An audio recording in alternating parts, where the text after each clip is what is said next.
General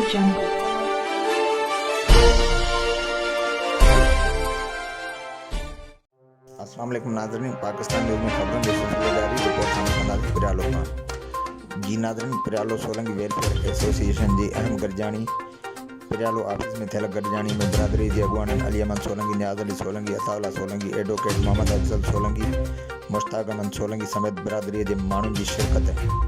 गॾिजाणी में عھديدار चونडيا विया। ख़बर موجب परेयालुء सोलंगी वेलफेयर एसोसिएशन जी गॾिजाणी थी गुज़री। गॾिजाणी में برادري जे معززن समेत ڪيترن माण्हुनि जी शिरकत। सोलंगी वेलफेयर एसोसिएशन परेयालुء लाइ عھديدارن जी चूंड कई वई। सदर नياز सोलंगी, नायब सदर Allah Solangi, general secretary Muhammad Afzal Solangi, joint secretary Ahmed Solangi, office secretary Mushtaq Solangi, खजानची जे उहिदे ते محمد सोलंगी खे चूंडियो वियो। उन मौक़े ते सरपरस्त आला उस्ताद अहमद सोलंगी ख़िताब कंदे चयो त برادري जे भलाई लाइ अमली क़दम खणिया वेंदा, برادري जे मसइलनि जे हल लाइ कोशिशूं वरितियूं वेंदियूं।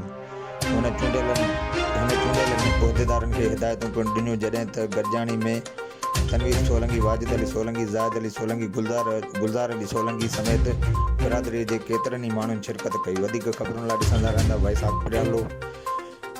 Report Mushtaq Solangi, Pakistan news TV परेयालुء।